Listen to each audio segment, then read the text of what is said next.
drapeaux tricolores, défilés, anciens combattants. Tous les 8 mai, la France célèbre la victoire des Alliés sur l'Allemagne nazie, le 8 mai 1945.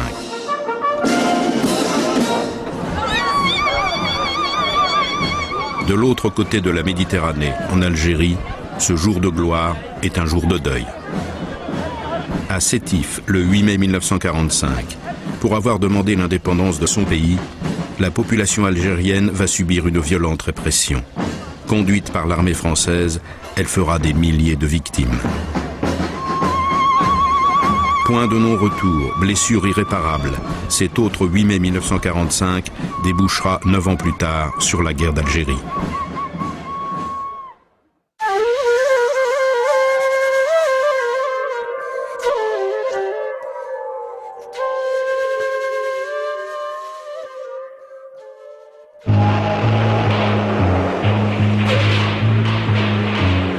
Tirailleurs, Tabor, Spahi, recrutés en Tunisie, au Maroc, au Sénégal et bien sûr en Algérie, les indigènes constituent le quart des troupes françaises engagées dans la libération de la métropole. Frères d'armes sur les champs de bataille, les Algériens restent des Français de seconde zone en Algérie. Ils sont privés de droits sociaux, juridiques et politiques. Ils représentent environ 90% de la population et n'ont pas le droit de vote. Avec la fin de la guerre, ces inégalités sont de moins en moins acceptées. La population algérienne pense à ce moment-là, comme d'ailleurs beaucoup en Indochine, beaucoup à Madagascar, beaucoup en Afrique noire, au Sénégal par exemple, au Maroc, que le temps des colonies est terminé, que s'ouvre une nouvelle période, qu'après avoir battu l'Allemagne, aux côtés des Français, de s'être engagé en tant que soldat dans l'armée française, d'avoir contribué à libérer cette Europe du joug raciste et fasciste, il va y avoir une sorte de reconnaissance de ce sacrifice du sang donné pour la métropole. Il y a une sorte de volonté populaire à rentrer, à ouvrir un nouveau chemin vers l'indépendance à ce moment-là, ou du moins à sortir du joug colonial d'avant-guerre. Ce vent d'espoir qui souffle sur les colonies est encouragé par un climat international favorable aux revendications nationalistes.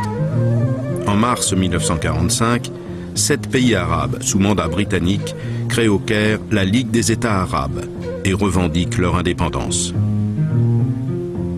Un mois plus tard, les Alliés se réunissent à San Francisco. Ils s'engagent à tenir compte des aspirations des populations et à les aider dans le développement progressif de leurs libres institutions politiques. Le principe du droit des peuples à disposer d'eux-mêmes sera inscrit dans la Charte des Nations Unies.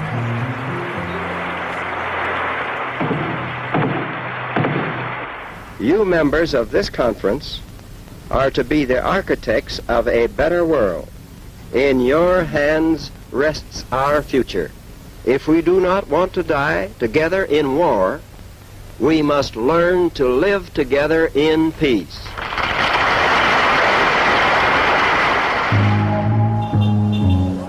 En Algérie, depuis la guerre, les mouvements nationalistes ont infiltré toutes les couches de la population arabe. Dans les mosquées, les religieux, les oulémas prêchent « L'arabe est ma langue, l'Algérie est mon pays, l'islam est ma religion ». Dans les villes, les citadins ont rejoint les AML, les Amis du Manifeste et de la Liberté, qui réclament l'égalité des droits entre Français et Algériens. À leur tête, Ferhat Abbas. Dans les campagnes, le parti le plus radical est le Parti du peuple algérien. Interdit depuis 1939, il a basculé dans la clandestinité. Son leader Messali Hadj revendique l'indépendance totale de l'Algérie. En avril 1945, il est emprisonné par les autorités françaises. Pour la France, qui tire sa puissance de son empire colonial, il n'est pas question de céder aux revendications nationalistes. Le général de Gaulle le réaffirme dès 1944, « Il ne faut pas que l'Afrique du Nord nous glisse entre les doigts pendant que nous libérons l'Europe ». Mais les nationalistes algériens sont déterminés à faire entendre leur voix. Le 1er mai 1945, des membres du PPA manifestent dans toute l'Algérie pour demander la libération de leur chef, Messali Hadj.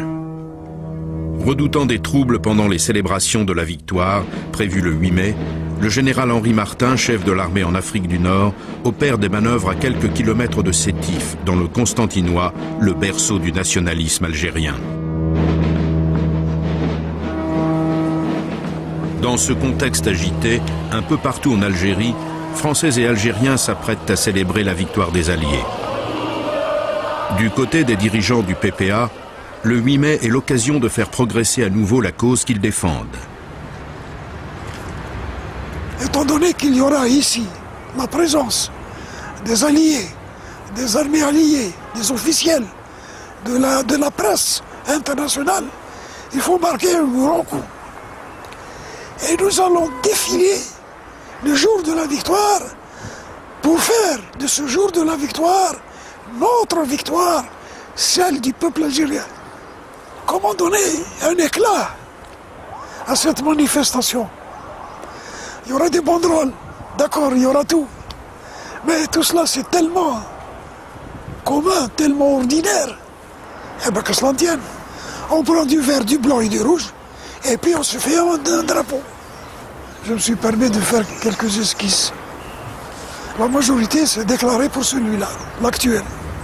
On a donné cet exemplaire à Saïd Amrani, responsable à ce moment-là de l'organisation du PPA, de diffuser à travers toute l'Algérie le modèle de drapeau à confectionner. À Sétif, le 8 mai 1945 est un jour de marché. Une ambiance joyeuse règne comme partout ailleurs. La ville n'était pas voisée, ça allait ressembler à une kermesse puisque tout le monde affluait par groupe vers l'avenue Clémenceau où là devaient se trouver des manifestations en l'honneur de cette fin de guerre. Les gens étaient détendus, ils étaient heureux. Du côté des Algériens, on se prépare à défiler. Si la manifestation est autorisée, elle est toutefois placée sous haute surveillance. Interdiction formelle de lui donner d'autres couleurs que celle de la victoire. Vers 7h, 7h30, les gens ont commencé à se rassembler ici, auprès de la mosquée. On était devant la porte, les gens venaient, il y avait la police a exigé que tous ceux qui doivent participer à la marche doivent être débarrassés de leurs couteaux, de leurs matraques, de leurs bâtons, ceci. Les responsables de l'organisation ont ramené les drapeaux des Alliés. Le drapeau algérien était tout petit et on l'avait placé au milieu. Il y avait un monde fou, moi je vous disais pas, je ne peux pas exactement vous dire, mais quand j'ai réfléchi, je disais pas, il n'y avait pas 5000, il y avait plus, il y avait peut-être 10 000. On s'est mis en route. Il y avait les porteurs de drapeaux et d'autres tenaient des banderoles où on pouvait lire « Libérez Messali, l'Algérie libre ». Moi, je me trouvais à ce moment-là devant le café Répiton. Je regardais un groupe de jeunes qui, assis dans leur fauteuil en osier, jouaient du violon et chantaient la joie de la libération. Arrivé au carrefour,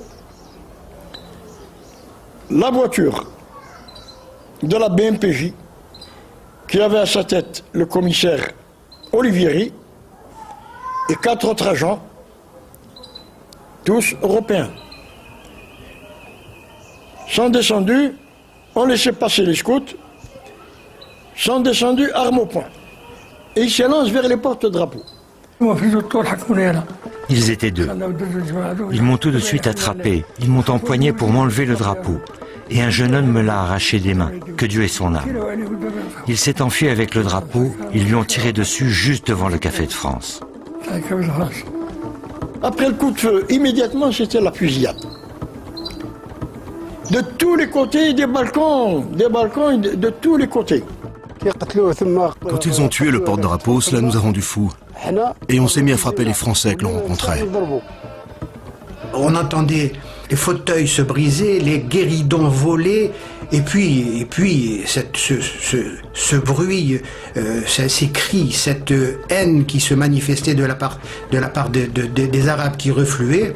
C'est à ce moment-là que je vois des Français ensanglantés, assis ou gisant par terre, effarés, apeurés, on se demandait ce qui nous arrivait, et puis brusquement, le silence. À 13h, policiers et gendarmes ont repris le contrôle de la situation. Les manifestants algériens quittent la ville dans la précipitation, emmenant avec eux les blessés et les morts. La nouvelle se répand comme une traînée de poudre.